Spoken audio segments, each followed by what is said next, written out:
Aloha, Ohana. Aloha. It's an honor to stand here and speak a little about what Aaron was dedicated, what he dedicated his life to do, and what he loved to do. See, Aaron believed that God wants everyone to know about what Jesus did. And that meant not those just in large cities like here in OC, but to the isolated islands of the Pacific. Everyone. That's why he signed up to become a sailor with YWAM Ships, to help reach those isolated places that you can't get to, places that are very remote. There are 700 of these islands in the Pacific that were on Aaron's heart, that didn't have an airport, that didn't get visitors.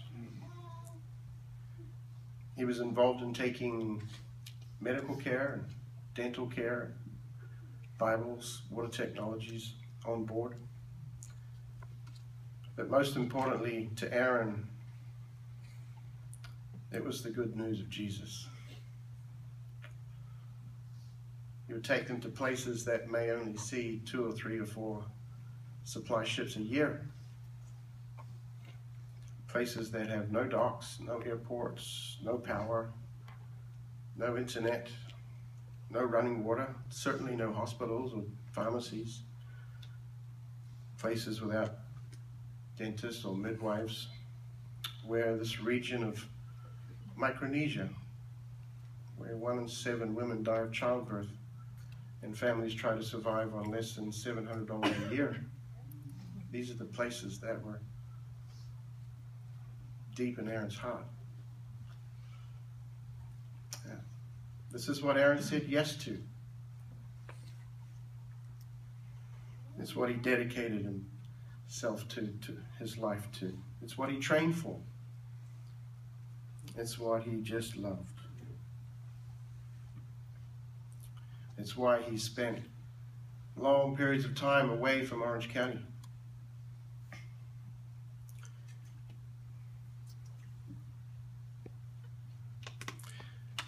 It wasn't so much about being on the ship for weeks at a time before they saw the next island, or being seasick, or eating the same old types of food that were in the stores. But for him, it was when they arrived and they got to connect with people, and he could tell them why he'd come from Orange County. It was about the islanders.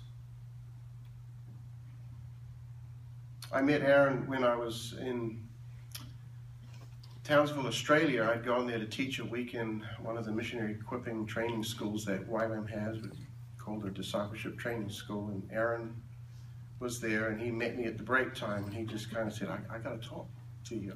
So we had lunch, and he says, I love people, and I want to help people, and when you're talking about these ones that don't get anybody coming by or going there, those are the ones that I wanted to reach out to, because they need to hear my story.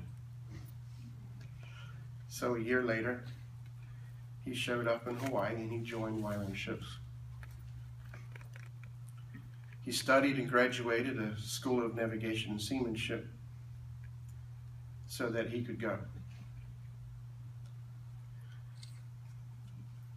He was deployed on our vessel that we called Hawaii Aloha. It's a 74-foot sailing vessel that's 86 tons and has 18 beds on it, a small little community. And she would go for 9 months at a time. Hawaii Aloha was home ported in Kona, Hawaii. Aaron served under Captain Ann Ford, a 30-year veteran of sailing the oceans. Last year when he was in Micronesia, this is an area right on the equator, north of the equator, a vast, wide region. It's got 7 nations in it, and it's home to places like Lib Island, Lai, Fanning, Ebong, Kapingamarangi, places you've probably never heard of, but they were part of Aaron's passion. He made friends there. These islands might have anywhere from 60 to 500 or so people on them, very small,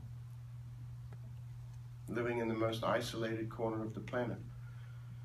He met chiefs, he met pastors, he met village elders, he met ambassadors, he even met a president,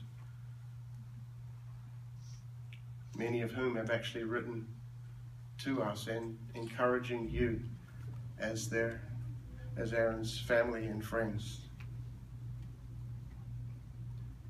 I watched Aaron kind of grow up in this mission context. He's a real quick learner. Those of you who know him know he's a hard worker. He never quits. I have memories of walking across our training center through the compound in the middle, and he would always say, "Hey, can I help you carry this?" It might be groceries that we're coming back with or something. And he was always loving and leaning in towards opportunities to help people and bless them.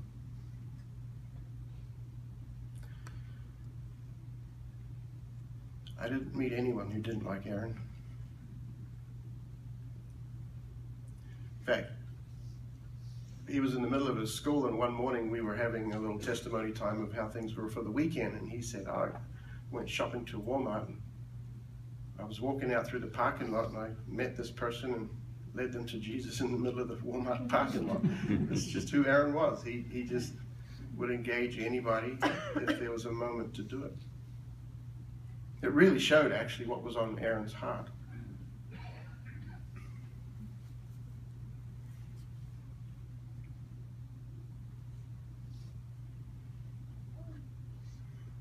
He loved to talk about his story and how the person of Jesus changed him. He took his duty seriously. When the winter storm of January 3rd came, he headed to sea with his other crewmates. And I want to honor Alyssa. She's here. She was on board, one of his crewmates and one of his actually best friends.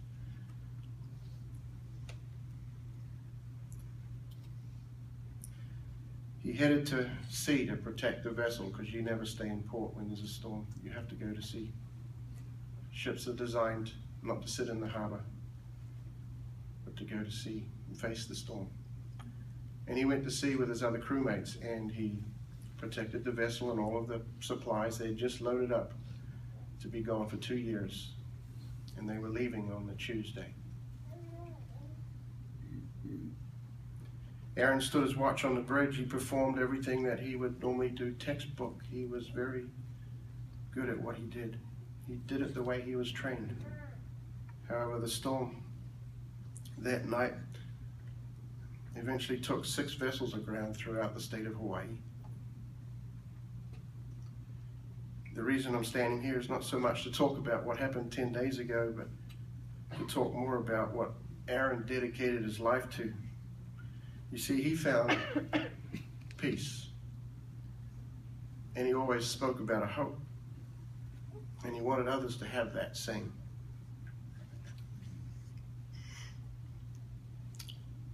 The way we envision ourselves in the future, the way we can see ourselves obeying what God has asked us to do, it affects how we act today. It affects the decisions we make today, because we're always leaning in towards where we're going. There's a great book out called Futureville by Sky Duthani. If you've not had a chance to read it, you should, because it sums up what Aaron, he believed he had a call. He spoke about it to me in Australia before he joined us. He could see himself in the islands. He could see himself telling people his story. That's Aaron. He was a real true missionary. He had a real true call.